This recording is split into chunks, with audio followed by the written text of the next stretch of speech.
Hello and welcome to Reggie'sTake.com podcast number 5.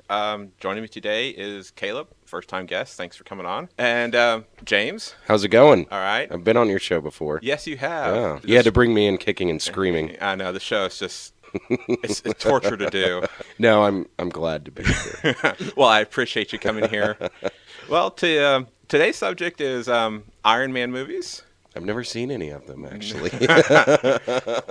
No, I know What's how. a movie? Yeah. You mean a moving picture? I know, Caleb, you've made your views clear to me in past conversations about Iron Man. Enlighten us all of your opinion of the 3 movies with Iron Man, which you've kind of told me once before. Well, if I'm gonna kind of enlighten, it's not really enlighten. It's kind of for people who haven't. It's seen, more persuasive than enlightening. It's persuasive, brings people down towards the movies.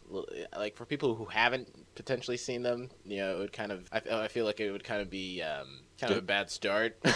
Discouraging people. Discouraging people precisely towards the later Iron Man movies. So I think it'd be actually a little bit more. It'd make a little bit more sense if people kind of saw the bright sides of them at first. Okay, well, why don't you go and give us your bright side of the first Iron Man movie? Bright side of the first Iron Man movie. I actually remember like the day I saw it. Like the day it came out was May 2nd, 2008. Oh, very good. Yeah. Very good. May 2nd, I remember that day, too. May 2nd, 2008. I was super excited, and everything. I just got back from. I actually got back from an 8th grade dance. Oh my God, makes me feel old. I know. Wow. I got back from. I was in college. That came out. I got back from an 8th grade dance, and my parents were like, "Hey, let's go see Iron Man." I was like, "Oh, cool."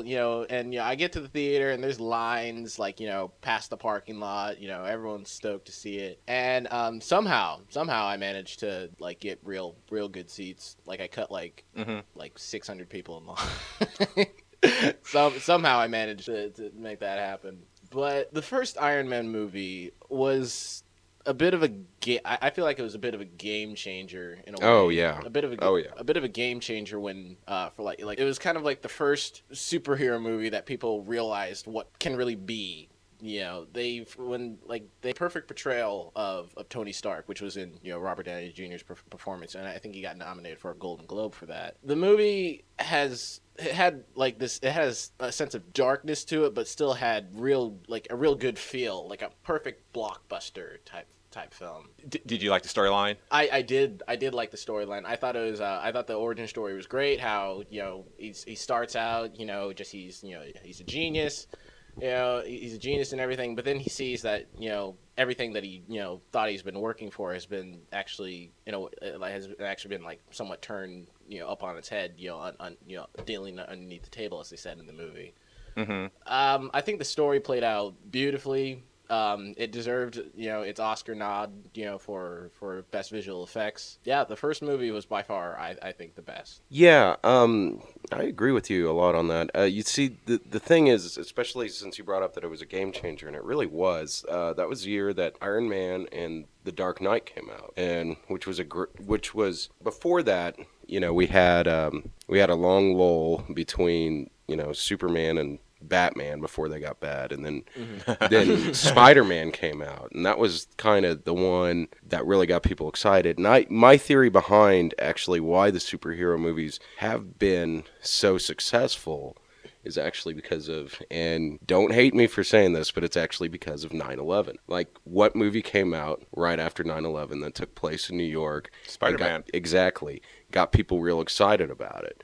Now, that got people excited, and then they're like, we can do this again and again and again and keep going. So I think that really has a lot to do with it. I don't think that movie would have been as popular, and it's a great movie, but I don't think that movie would have been as popular if September 11th didn't happen. Just kind of a theory I have. But, you think about it, we had Spider-Man 1 and 2, which were really good, X-Men 1 and 2, and Batman Begins. And they were all really good. Batman Begins was getting a little better. They still felt like comic book movies.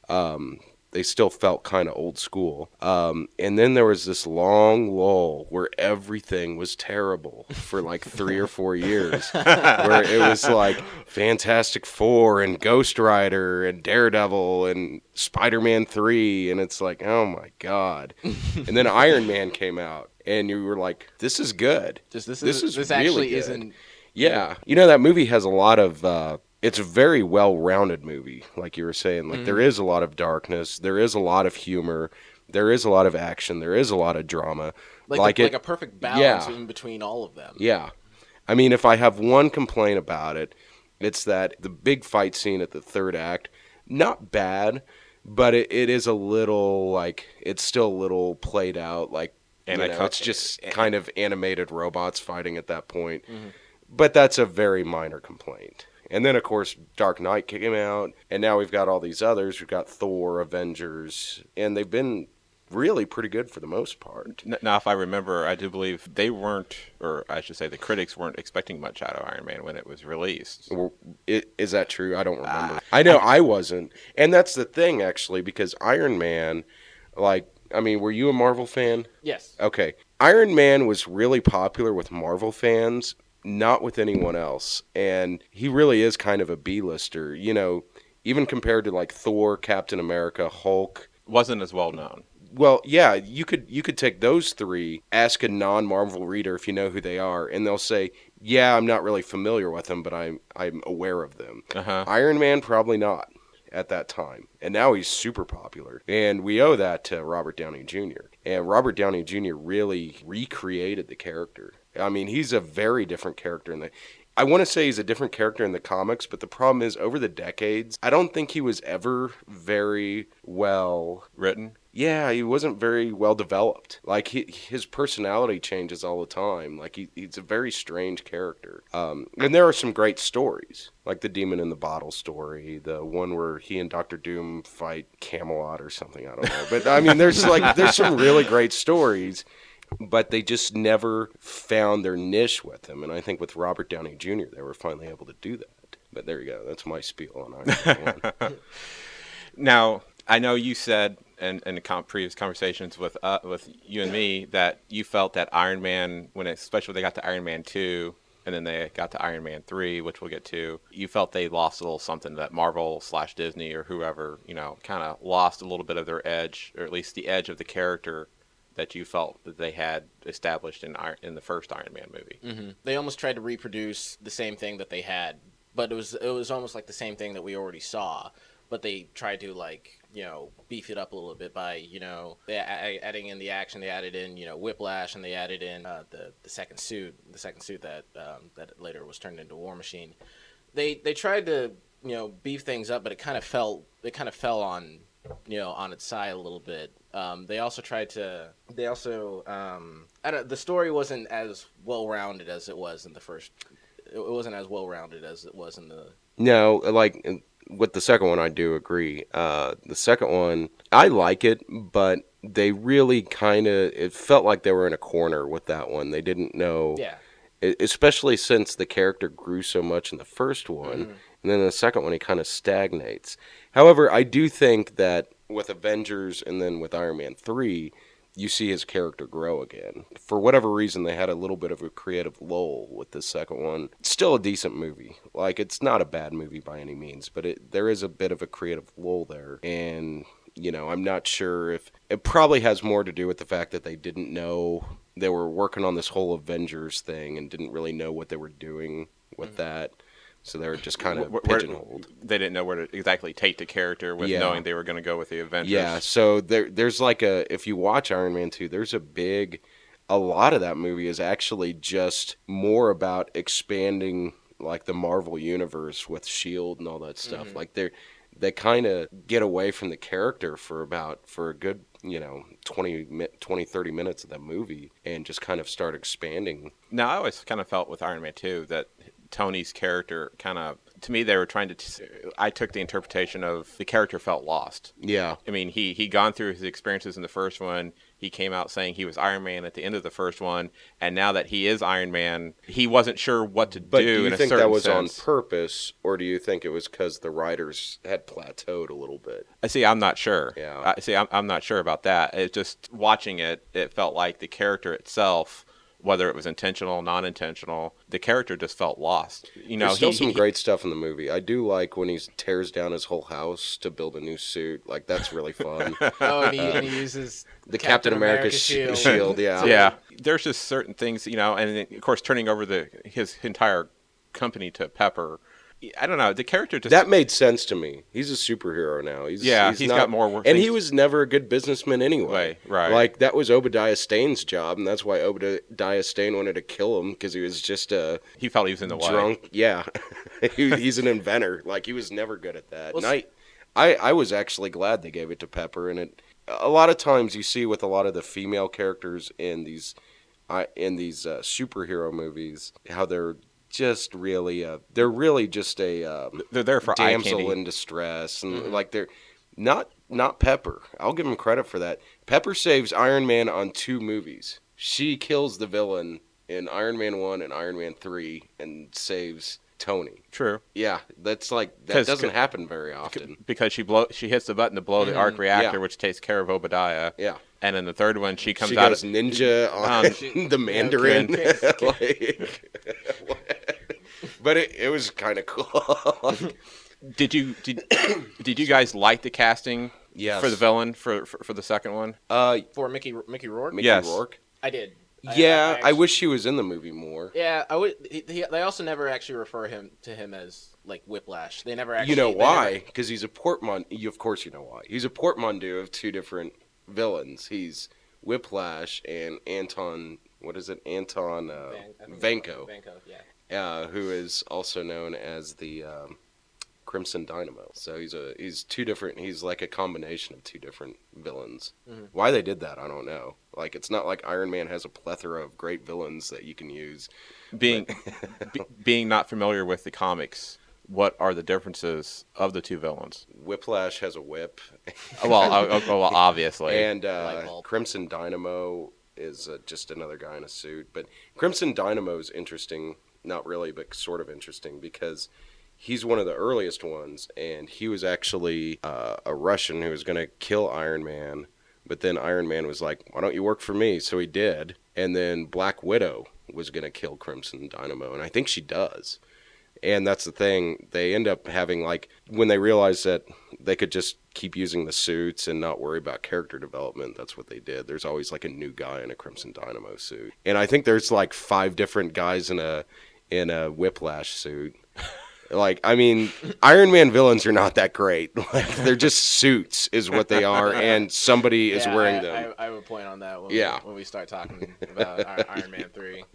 Yeah. But what I really liked about second movie, I really, really liked War Machine, like a lot. Yeah. Like War Machine was like the highlight of that movie for me. It was cool to see Tony Stark's suit as the sleek, high tech, convertible Right. like suit, and then over here it was awesome to see the rugged kind of gunslinger with like Humvee like suit, especially with the Gatling on it. Like that when I first saw the promos for Iron Man 2, like I always like looked for War Machine. I was like, oh, is this one guy have War Machine in it? Is this one guy? I saw this one clip on YouTube like years ago.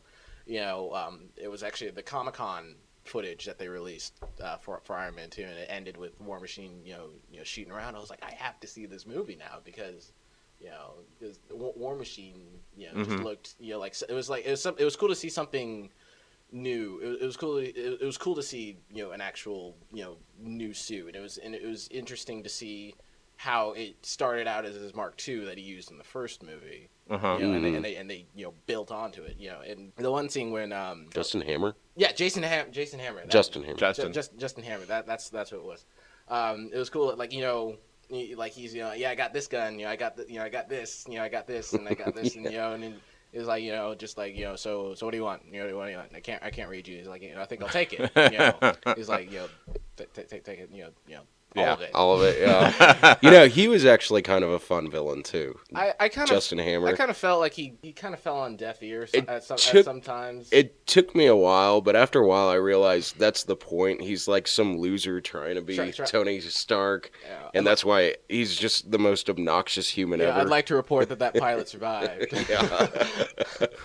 I've got a question for you, actually. Which actor did you like better as Rhodes, Terrence Howard or Don Cheadle? See, that was going to be my next question. Yeah, because I think Terrence Howard got canned because he wanted too much money, right? I think he wanted to get paid more than Robert Downey Jr. Yeah, I think he wanted to get paid more. I don't know. I'm not sure if this is like a real bias about it because Terrence Howard was only in one movie and not really two, that in. I've always been a Don Cheadle fan. Yeah. Like he's actually one of my favorite actors. So I'm not sure if that'd be a real bias question or not. The weird thing is, I actually, at first, even though Don Cheadle's a better actor, at first I liked Terrence Howard better. But after seeing the third one, I kind of realized I don't think Terrence Howard could go the next level with War Correct. Machine. I like, he was fun as like the Air Force sidekick, but I don't think you could make him into a superhero. I don't think he could do it. I think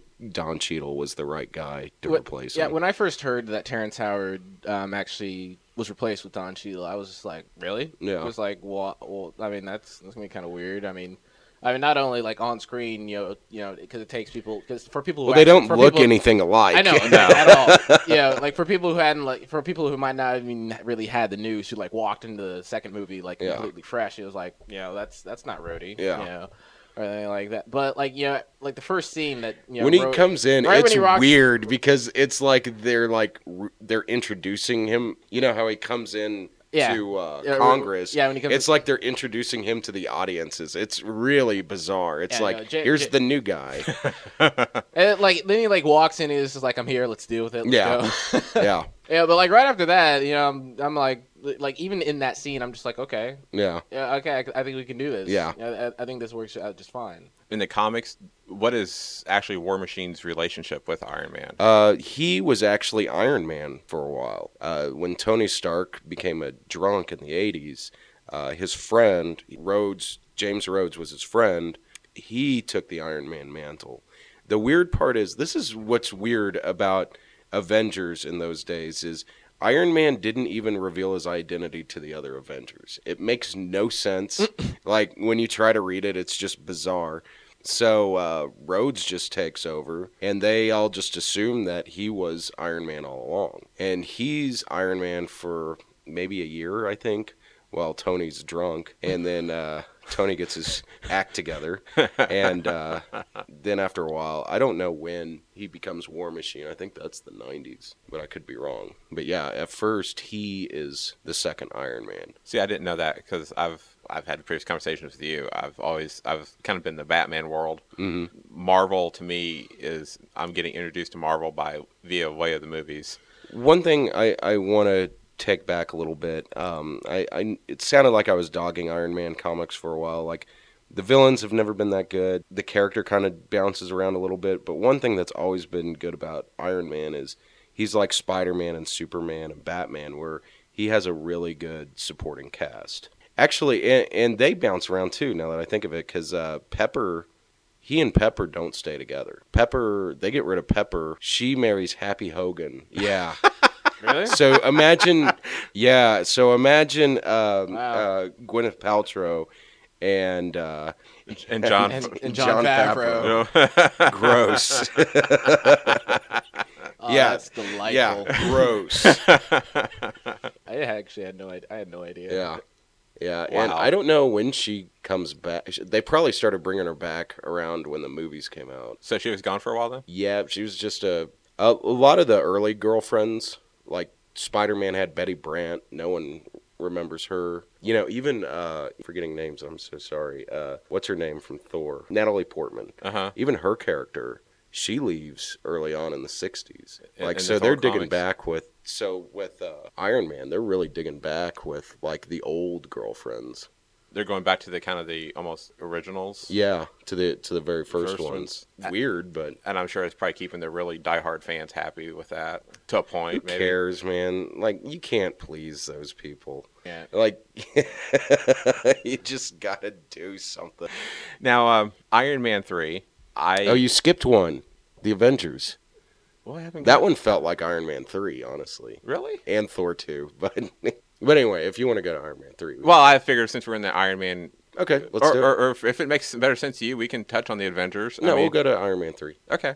Iron Man 3. I liked the movie. I enjoyed the movie. I only had one qualm with the movie. And that's my qualm is it's a good I felt like for when you first watch the movie, that first hour, you're thinking Ben Kingsley is some badass. Yeah, and never mind all those awesome trailers. Oh yeah, Right. Like, you felt lied you to. want an empty life. Yeah, You know? Yeah. And I'm sitting there going ever, and then you get to the only part I felt disappointed with was when Tony Stark actually gets in and finds him, and he says he's just an actor, Yeah. and he's I'm basically a Trevor. lush. They gave me more drugs. dude. You know? The first time I saw it, I felt lied to. You know, like, and the I'm, whole movie, I Like felt you, lied to. you like fall out of the movie after that. and I'm thinking to myself, what the fuck? Yeah. Really? So who's the hell the Mandarin? Or to me, at first, they made the Mandarin out to be a joke Yeah. in a certain sense. I mean, later you find out. I'm it's- pretty it's- sure that line that Guy Pearce says, where at the end he says, "I'm the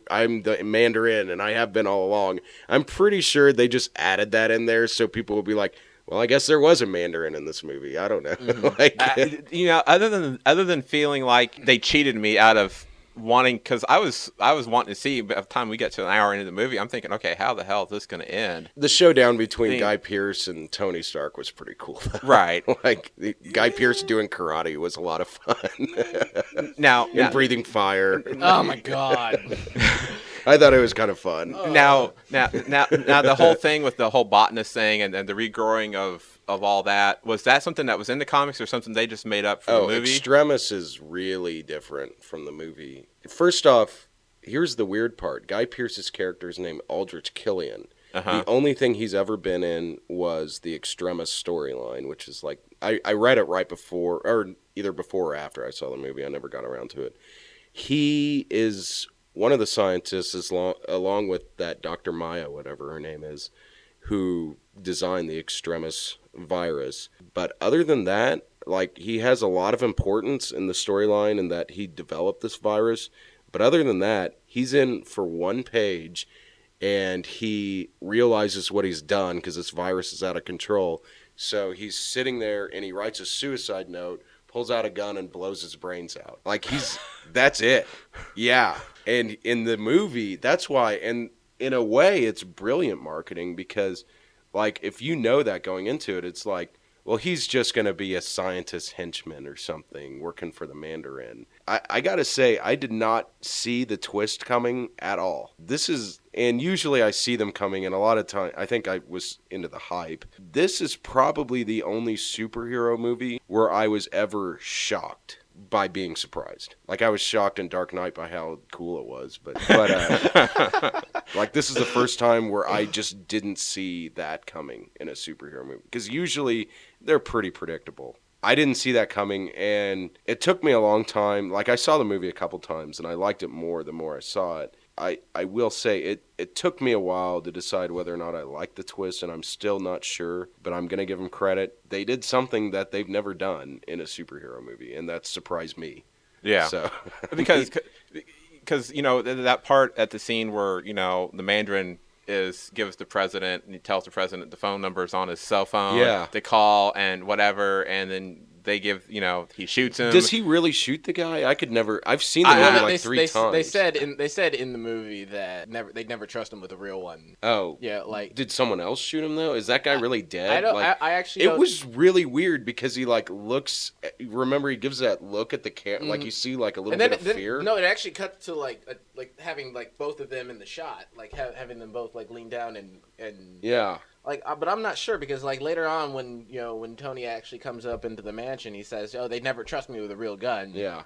Yeah. So I'm wondering if someone else shot him. So I'm not completely sure. Yeah, it's weird. I've never been able to figure that out. Like, because when that whole scene played out, and you assume the Mandarin, because you never see that CEO again. Which, by the way, the CEO was what is it, Roxxon, the Roxxon company, which is a big evil organization in Marvel. Really? Yeah, they like create all the supervillains, but you never really see any. It's weird. Like, they're always like, you'll see like this shadowy Roxxon thing, but as far as I know, like, they've never really like explored it. It's just always in the background. Mm-hmm. It's pretty weird. Because when that whole scene plays out, I'm thinking to myself when I saw this, I'm thinking, okay, how the hell are they? How is this all going to play out if Ben Kingsley's actually who they say he was? I was kind of thinking, wow, this is going to be one hell of a showdown Yeah. if this guy's as brutal as they're leading you Yeah. up to be. It's like, how is Tony going to deal with And then this? it turns out it was just And Lethal it's Weapon about- 6 all along. You know, so that part of the movie I felt a little cheated with, but Yeah. overall in general, I liked the movie. I didn't have a problem with the movie. Now I know you said That movie was really violent, by the way, for a PG-13 kids movie. That's like one of the most violent kids movies I've ever seen. Like the girl gets blown up and is like hanging from a. You see her body hanging from a telephone pole, Right. And then like you see those people, they get disintegrated and their ashes are silhouetting on the walls. Yeah, and it's like, this is really violent for a kid's movie. If there's any movie that's proof that the MPAA, or the MPAA, is that right? The rating? I think so. If there's any proof that they are full of crap and just like working for the studios, it's that movie, because that movie should have been rated R. And not like I'm like a prude or anything. I'm yeah. just saying, like, there are some movies that are rated R that are not this violent. Yeah. Like, I mean, don't get me wrong, I like violence, but Only because of like cursing. Yeah. And things Yeah. things along that line. But when you say that it's really violent for a kids movie, it's not supposed to be a kids movie. well, you know, you say it's not supposed to be a kids movie, but who's gonna see it if it's Iron Man? You know, I mean, Yeah. kids are gonna go see that movie. Like, no parent is gonna be like, no, I don't. Well, some I mean, parents kids. might, but I mean, parents took their kids to the Dark Knight. yeah, that's true. And that one was too. That that one, I was one's all like, like- kids, because that one was brutal. That at was certain scenes. that is not a No. kids movie. Yeah. And necessarily, yeah, that one gets also in your head a little bit. Yeah. I mean, because the Joker and just the way he's sadistic Oh, as he is. the Joker. Yeah, and Two-Face is gross. Oh, my God. Oh, Yeah. My mom, she actually covered like my sister's eyes. You know, Really? when they first reveal the side of his face. By the way, that is some good filmmaking, to go a little off topic with Two-Face, when he's in the hospital talking to Gordon and he's like crazy at this point. Oh, and they like He'll start to turn and Oh, then and they'll it'll stop cut back to yeah, Gordon and then you his see him turn away. You'll see his reaction. Yeah, and then they do that like 2 or 3 times, and then finally on the last time you see it and it's like, gross. He's just like, I'm sorry, Harvey, and then he Yeah. like turns around and like, no, you're not. You Yeah. know, not yet. You know, it's just like, oh, Brody. When they marketed the movie as to be a darker telling of Iron Yeah. Man, they lied. They totally They lied. absolutely lied to everybody in the Yeah. theater. No, they totally did. You know, Remember on the trailer though, and it's like you mother, like you go back to the trailer and he says, "You'll never see me coming." I know, I'm and- like, yeah, no kidding, I didn't see that coming. He's, like, he's just like, you'll never see me, you know. And then the house is blowing up and everything, and you see the car that he's Yeah. driven in like all of his movies, falling into the Yep. sea. You see his house like fall onto him. There's I'm sure there's a metaphor there somewhere. Yeah, I thought it was going to be a Dark Knight. You see like the house fall on him. You see like Pepper, she's like being restrained. She's like in pain and everything. You see him laying in the snow.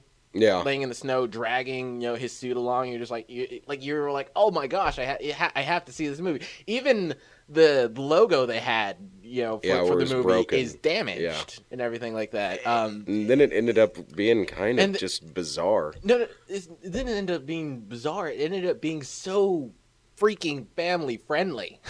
I don't know about family friendly. It was. I don't know I've about that. I've never seen so many people laughing. It was funny. I wouldn't call it family friendly. It was so like they had Dora the Explorer jokes. Yeah. The cinematography for the movie looked That's like the other thing. They had the kid's sidekick, the short round. Yeah. Which was kind of fun, but also it's like this movie, like people are getting blown up left and right. Do we really want a short round in this thing? The thing it had Disney written all over it. Yeah. All over it. With the adding in the kid, there. One of the weirdest things they did on this movie was, and when the Paramount logo comes in, they're playing that god awful Blue Dabba song from like Oh, 1999. I remember that. And I just, which, by the way, that was in my head for weeks after I saw it.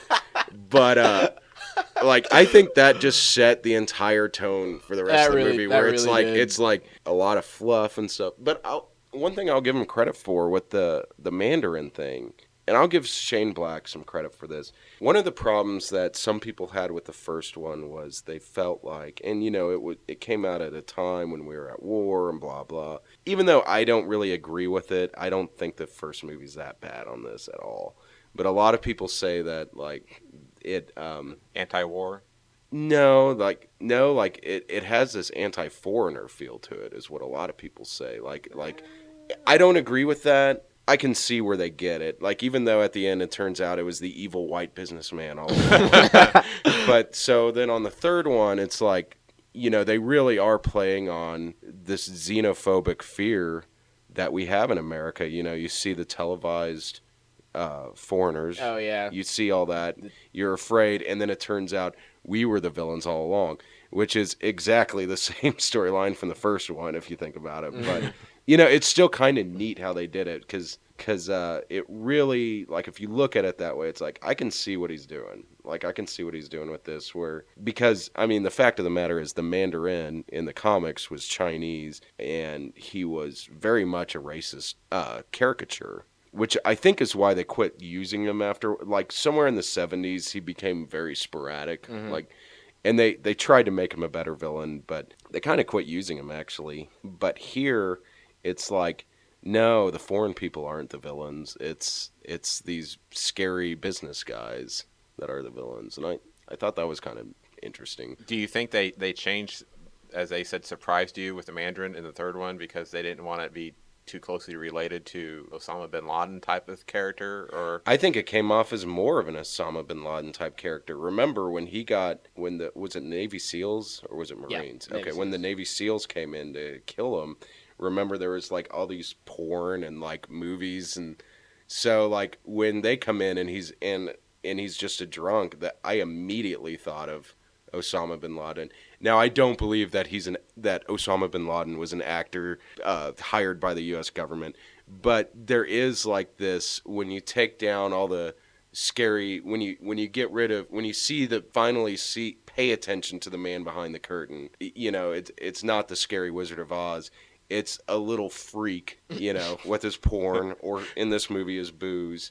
And you see him for what he is. And that really did remind me of Osama bin Laden, actually. I thought that was, the second time around, like I said, I liked it. I thought that was kind of interesting. It took me a second time. now at the end of the third one, good idea or bad idea that they actually had Tony Shrapnel removed from his heart? I'm not sure. It seemed a little odd to me because that was always his thing. Like, I kind of wish they didn't do that. But, I mean, that's the other thing, though. Is he Iron Man because of that shrapnel anymore? Or is he Iron Man because he's a genius and he was able to come up with, like, some good technology to take care of that? And he's able to constantly evolve. I mean, if you look at those movies and the comics, he is constantly evolving. He's always changing his suit. Well, he's always changing himself. In the movie, he's constantly evolving to the point where they don't even need him. Yeah. Like that was interesting too. He just like, controls the suit. They don't. No, he doesn't even have to control the suit.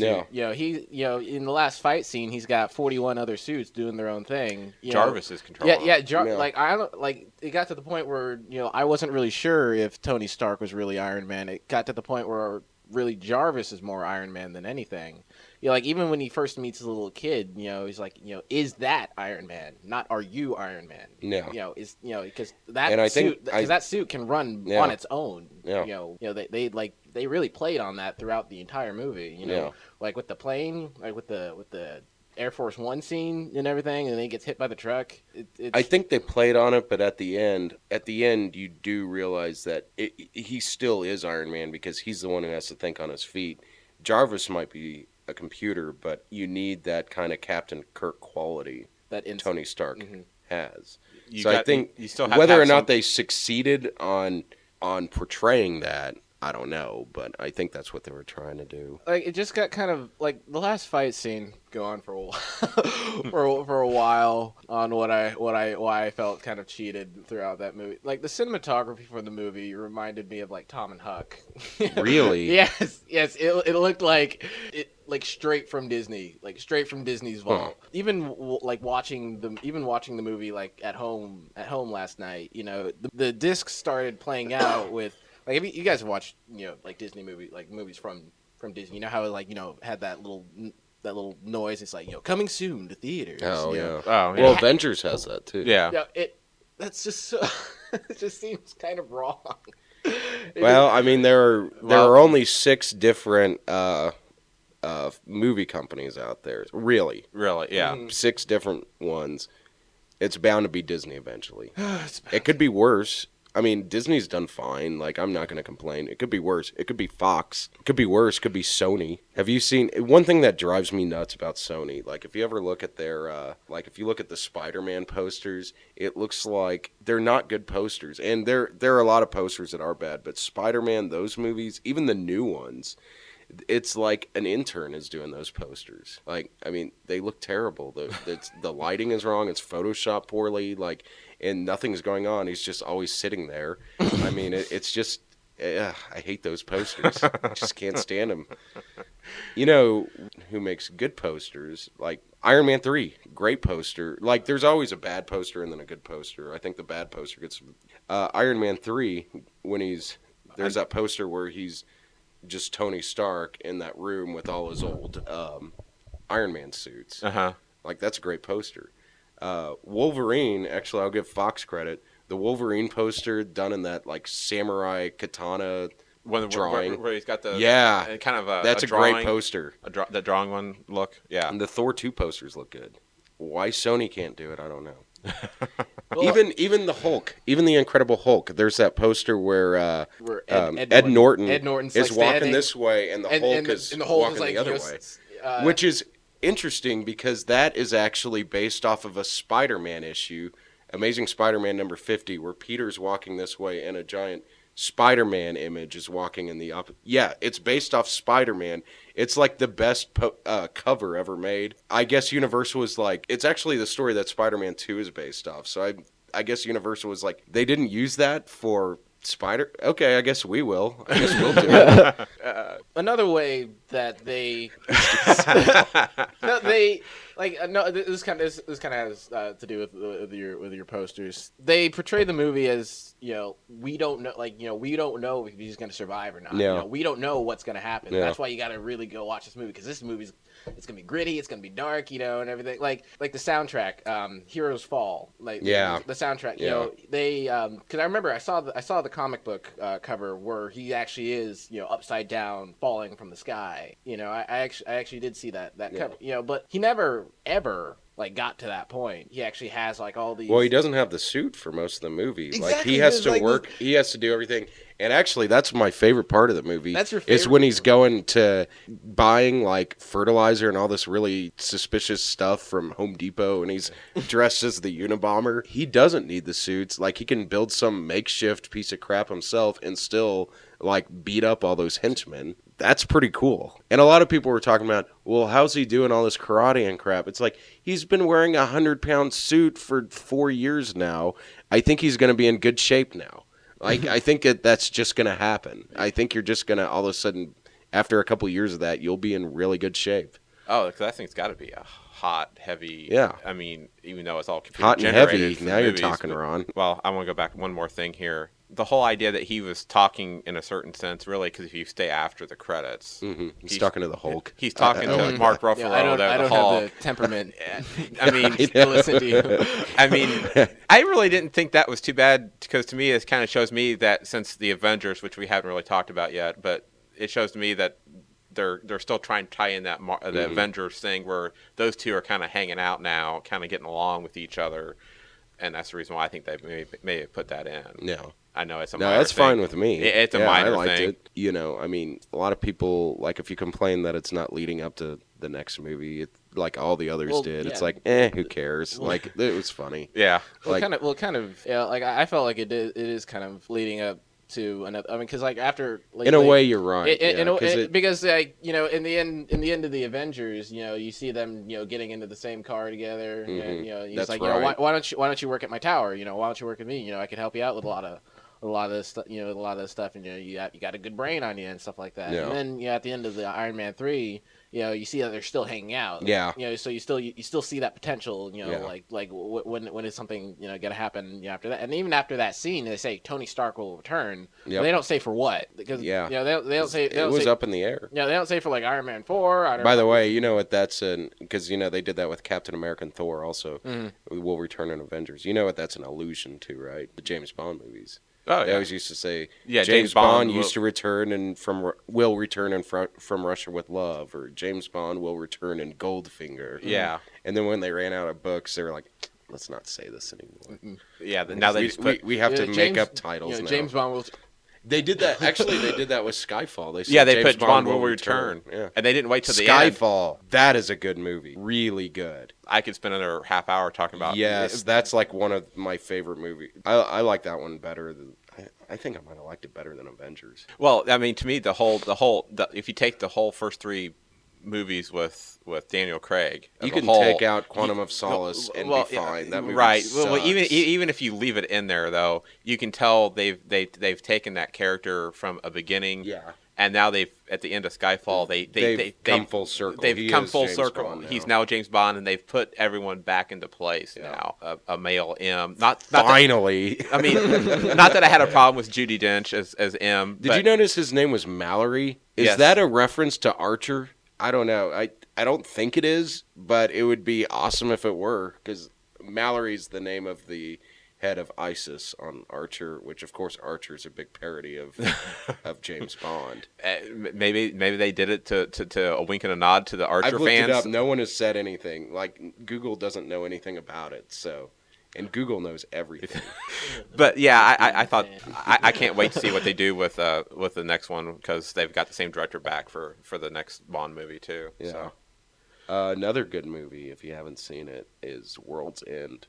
Oh, okay. That's I know. the Simon Pegg movie. Right. It's not. It wasn't in theaters very long, but it's going to be on Blu-ray soon. Seriously, go see it. If you liked Shaun of the Dead, if you liked Hot Fuzz, you'll love this one. This one is Shaun of the Dead is still the classic. In some ways, I like this better than Shaun of the Dead. It's really one of my favorite movies I've seen in a long time. Like, it's really good. The trailers looked really good. So I've never seen Shaun of the Dead. So What? Forgive me. Oh my god! Forgive me. I've seen the end of Hot Fuzz. Jeez, God, those are great movies. Forgive me. Hot Fuzz is a little weirder. Hot Fuzz is pretty weird, but Shaun of the Dead, go see it. Like, now. Just stop what you're doing and go watch Shaun of the Dead. It's that good. Okay, you guys continue. Now with the Avengers, obviously we got Thor, Captain America, both 2 more movies coming out with them within the next Thor in November, and then Captain America in Next couple April, months. and then you got Avengers coming out in 2015. What are you guys' thoughts with the Thor and Captain America? I think Thor's going to be awesome.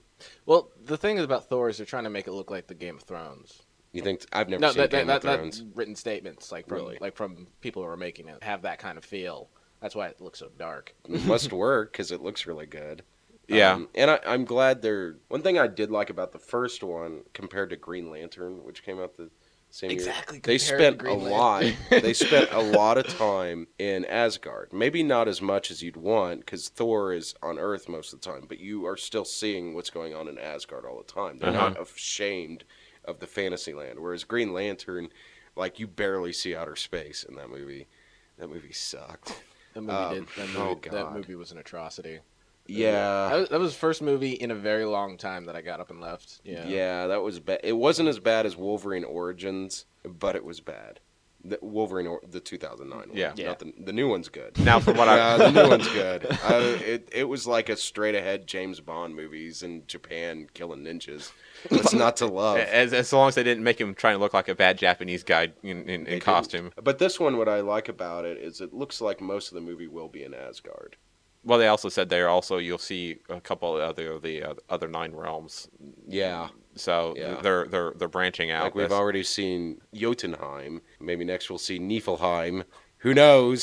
So, I mean, they're branching out with this movie, and supposedly, from what I've read too, they said Natalie Portman's character is pissed off with Thor because he ran off to help save New York instead of making sure she was protected. So she feels a little betrayed. I don't know if betrayed's the right word, but she's not happy with him supposedly when they first encounter again in the movie. So She probably just wanted him to call. I mean, why couldn't he just call? He was at Shield. He could have called. They're like, we've got her number. You gonna call her? No. Although not today. Although I think didn't they make mention of her though? They did. In Yeah. Avengers, They if I said remember. that they were hiding her. So it's like, Yeah. oh yeah, Thor could have totally gotten on the phone at Shield and given her a call. Right. Like, yeah, totally. Like, what, I never thought about that until now. Yeah.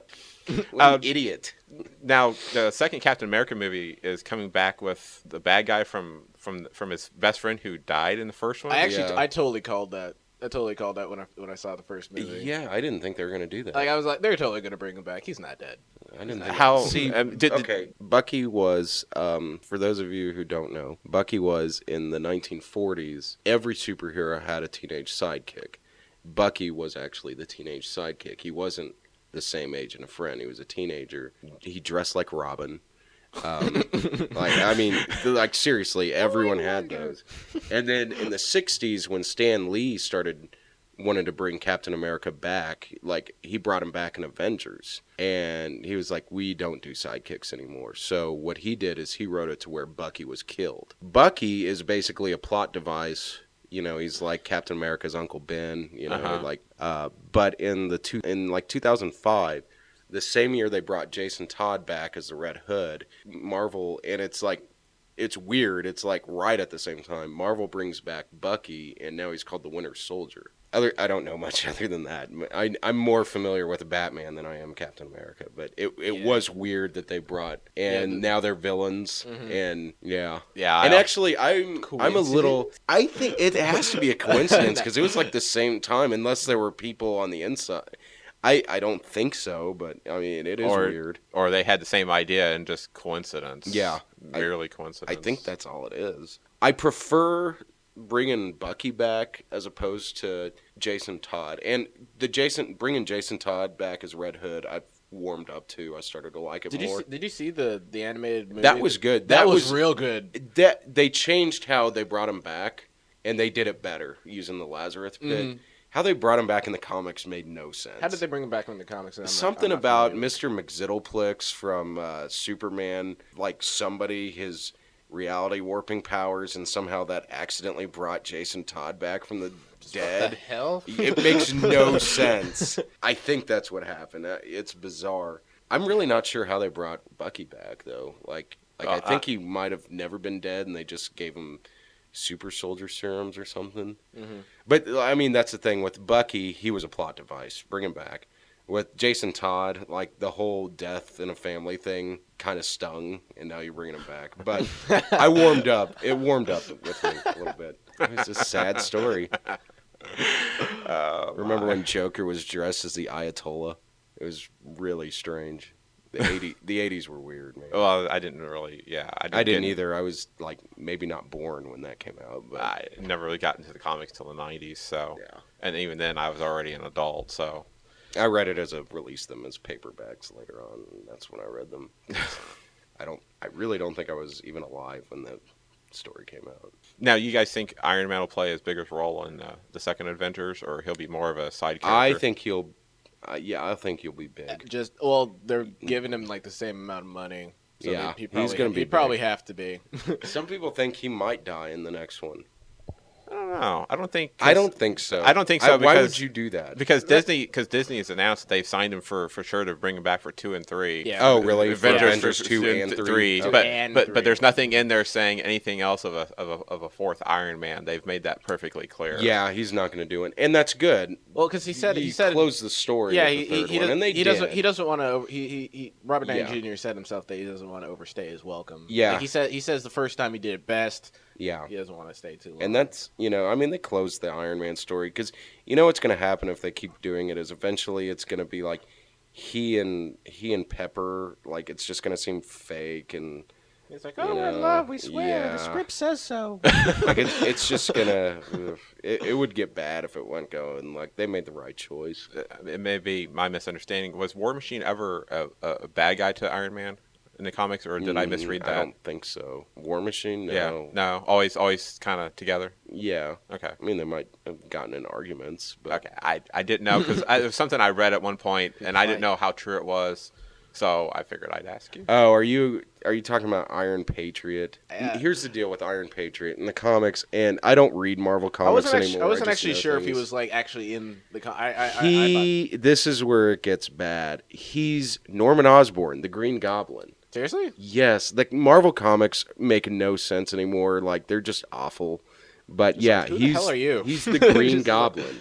He just decided to be Iron Patriot. One thing that I loved about how they brought it into the movie, it makes total sense for the military, if you're using this as a weapon, to not call it War Machine anymore and to like Star Spangle it up a little bit and give it like a friendlier name. And that's what they always do. I mean, think about it. I think it was after the League of Nations when we went from, I could be wrong, it used to be called the Department of War. Well, the Secretary of Defense used to be Secretary of War. Right, and now it's Department of Defense, Secretary of Defense. We're defending ourselves from like little people in Vietnam who aren't coming over here. You know, I mean, that's what we do. We try to get away from. We don't want people to think that we're warmongers. So if you have a weapon, a guy in a suit with a codename War Machine, it's not going to come off too well. So the government's going to be like, let's call him Iron Patriot. So I think that's actually brilliant. It does. I think It does. yeah. It really does make absolute sense why Yeah. why they do it. But I do like War Machine better. Oh, of course. Yeah. Well, I think they make a little nod to that in Iron Man 3, don't you? Well, what's your password? I have to. Whatever. War Machine rocks. Yeah. Yeah. It's like, I knew it. I thought that there's just Iron Man 3. It had too much comedy for me. Like, you know, I understand. It was really understandable in the Avengers why it was so funny. You know, because it's like five. It's like Four. It's like Four or five. Yeah, it's like 4 Marvel movies. All Marvel movies have a little bit of comedy in it. So it's like 4 Marvel movies. Well, and that's also Joss Whedon too. Joss Whedon is I think that's how he talks. Mhm. Like I think that's how he thinks everyone talks. Because like when I was watching it, I was like, oh my god, Loki's so cool. And then I started watching Buffy. I'm like, oh, he's a Buffy villain. But Loki is awesome, by the way. Oh, Tom Hiddleston. Oh, he plays that character so well. Well, he is slowly becoming. He's slowly getting up there with Magneto, and even maybe in the same realm of like popularity and as like Joker or Darth Vader. Well, like he's really doing a lot with this character. He's becoming very popular. He actually is getting pretty popular. But Yeah. I actually felt in the Avengers he didn't do a whole lot. He snarled, and that was enough. He snarled like, quite well. He was all like, "Grr." You know, the Hulk walks in, he's like, "Puny God," you know, "Puny God." It's a Joss Whedon thing. That's how he does like, it. He'll have these great villains who are totally intelligent, evil, but then like they'll bumble around like out of nowhere. Like there's a character named Glory on Buffy who's just like this, and she's like the most powerful. She's like extremely evil. And then, like, she'll, like, slip down the stairs. He's a really weird person. The casting of Play Ultron, Avengers Oh, 2. James yeah, Spader. James yeah. Good job. I know. Good I was casting. like, that's pretty good. Yeah, That's pretty good. I can see that. Yeah, I'm excited to see that. yeah, that's good casting right there. And obviously they're adding Scarlet Witch and Quicksilver. And Quicksilver. They're having Aaron Johnson or Who is- Aaron Taylor Johnson or Who is he? he's Kick-Ass. Really? He's Kick-Ass. He's going to be Quicksilver. He's gonna be Quicksilver. Interesting. And Elizabeth Olsen. Yeah, yeah. It's kind of weird because those two people are also gonna be in the Godzilla remake for next summer. Really? Yeah, like those. Well, it's just like the two people from John Carter were also in Wolverine Origins, so they'll just never be in a good movie.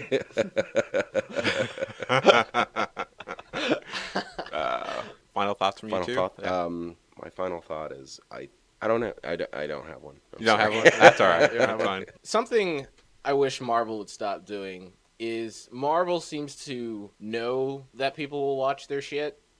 Marvel seems to understand that, like, Marvel seems to release the same amount of creativity in every single movie. each summer. I don't agree with that. Like Iron Man 3 was totally, like it or not, that movie was totally off the wall. Thor was a fantasy movie. It wasn't a superhero movie. Yeah, The Incredible Hulk wasn't any good, but it was good, but it wasn't. Whoa! Sorry, it was good, but it wasn't like anything. That's my favorite one.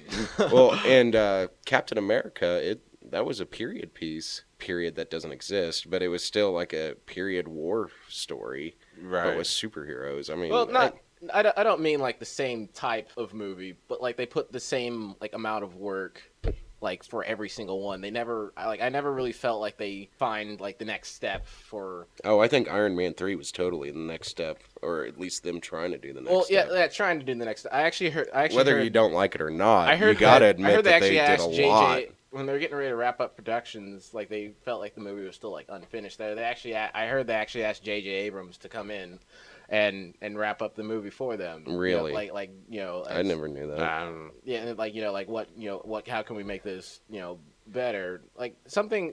I've seen Lost. That show makes no sense. Let's bring in J.J. Abrams.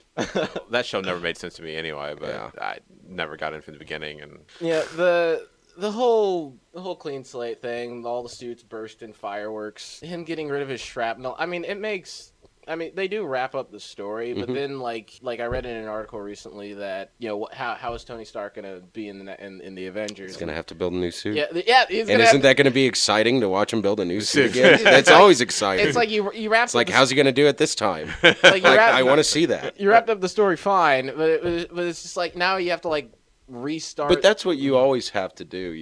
You wrap up the story, but you're like, just in case we come back, we're going to leave a little hint of a sequel here, just in case we come back. oh yeah, I mean, And like there are lots of movies that do that. yeah, you never want to just close the door completely Yeah. because you're cutting yourself off if you of do. course. Yeah, I read in an article how are they gonna? They talked to one of the people working on the movie, and they're like, how is Tony Stark gonna be? How's he gonna work into the event in the second Avengers? And it's like they kind of like hint at it. Like he's back to his tinkering. I don't see how you don't have him back. I mean, considering his brilliance. I mean, that's his character though. Yeah. Yeah. Like he's always in every movie he's in, he's building something. Even Right. in Avengers. Iron Man 3. I felt lied to. Oh yeah. Yeah, well, everyone did. We all did. I We all felt, did. I felt lied to. We all did. I really wanted to see something like darker than like dark like. But on that same token, though, or like haven't you already seen The Dark Knight? Yeah, I mean, isn't it kind of nice to be surprised and see something different? And I agree. Well, I would have liked to see a Dark Knight ripoff, but that's what it would have been. I am a firm believer in being able to walk into a movie and leave feeling something different. I am. No, I know, but and I'm guilty of it too. Like, I mean, I wanted that too. And not a Dark Knight ripoff because you can't do the Dark Knight. It would have, if they no matter how hard they tried, if they went down that route, it would have felt like a Dark Knight ripoff. No, I'm not. Whether they wanted to or not. I'm not talking get like real psychological, real terror, because that was like the point of Batman. It was a grounded version of Batman. It was like if Batman were to exist in today's world, what would it look like? And you can't do that with Tony Stark. Right. So that's how you wouldn't be able to, it wouldn't necessarily be a Dark Knight ripoff. And at the same time, you can't have the Dark Knight without the director, Christopher Nolan, because that's like that's his trilogy. Like people are saying, "Oh, you guys didn't make this character correct, or you didn't make." Who cares? That's not the way that. Well, and that's not the point. Here's This is the the thing way. with anyone who argues about Batman and the Joker, but especially Batman, has never had a consistent personality. He's either a dark, gritty vigilante full of vengeance, or he's like a happy guy hanging out with Robin, like going on space adventures. Or he's just like a really smart scientist, depending on who's writing him, how his personality is. So you get people who's like, you would never, how do you know? Which Batman are you talking about? Oh my God! Because there's so many different personalities. Steve, one of our coworkers here. Yeah. We were talking about the Man of Steel. He wouldn't do this in that movie. Did you see the Man of Steel? Yeah. Superman is a little more grounded, but the problem is when that guy is killing everybody, fucking kill him. Okay, I'm sorry to cut. No, that. that is absolutely. But it's that like is absolutely just the point. get rid of him. No. He's evil and powerful. That is absolutely Like, that's. It's, sorry, Ron. No, you're You'll fine. have to edit that. You're fine. No, you guys are fine. No, that is absolutely correct. And it's like, how do you know Superman wouldn't do that? If you're gonna have a grounded story of Superman, you have to explain why he won't kill anybody. If you're gonna have a true origin story, Here's my deal with Superman. No, he shouldn't kill humans. Should he kill someone as powerful as he is to protect humans? Yes. Yeah. There's no Yes. there's no way you can lock him up anywhere on No. that planet. He also says, They closed the Phantom Zone. They closed the Phantom Zone, And they everything. explain that away. I mean, with that, so I mean, killing Zod off, not normally Superman's thing, but I think, but for Man of Steel, I think it worked. Of course it did. Yeah. Yeah, I it mean, there were worked. things in that movie that didn't work. It wasn't my favorite movie, but I really that worked. I really enjoyed it. The only thing I really didn't like about it was I thought there was a little too much destruction. Like, it was a little, and some people liked it, and that's fine. But for me, I was like, wow, how many hundreds of thousands of people died? I mean, right they now? did tear the hell out of Metropolis. And then at the end, he's like back at the Daily. He's like Yeah, at the Daily Planet, and it's like got torn down. Like, did they rebuild already? I have Like, no idea. Yeah. IGN actually released an article, an estimation of Yeah, I've read that. of what I've the read damage, that. like Yeah. $700 billion. Yep, $700 billion and like Well, same way. 200,000 people dead. Same way with the Avengers.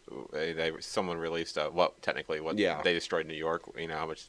You know my argument with Avengers, though. That was 5 movies in the making, not one. You don't set like, hey, let's make an Avengers movie. Yeah, you don't just do it Without some do it destruction. prematurely on the first movie. Yeah. So that was 5 movies in the making. Plus, like, you did see them on the ground helping people a little more than you see Superman.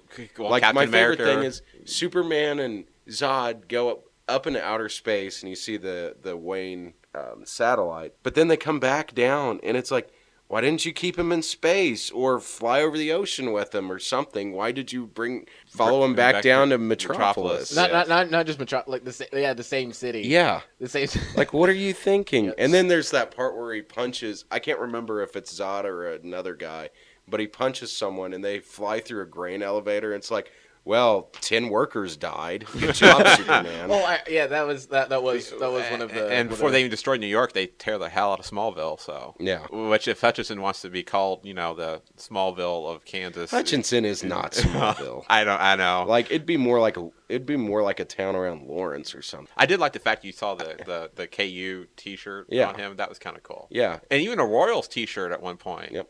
Which I thought that was even better because since the Royals have sucked for so long, I mean, why would you want someone wearing a Royals T-shirt? They have been pretty bad.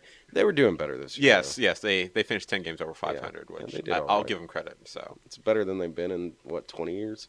well, since 10 years. 2003 was technically their last winning season. But before that, it was like 94. So, hey, it's like every 10 years they get a winning year. Well, gentlemen, thank you for joining me today. Thanks for coming by, and we'll talk at you later.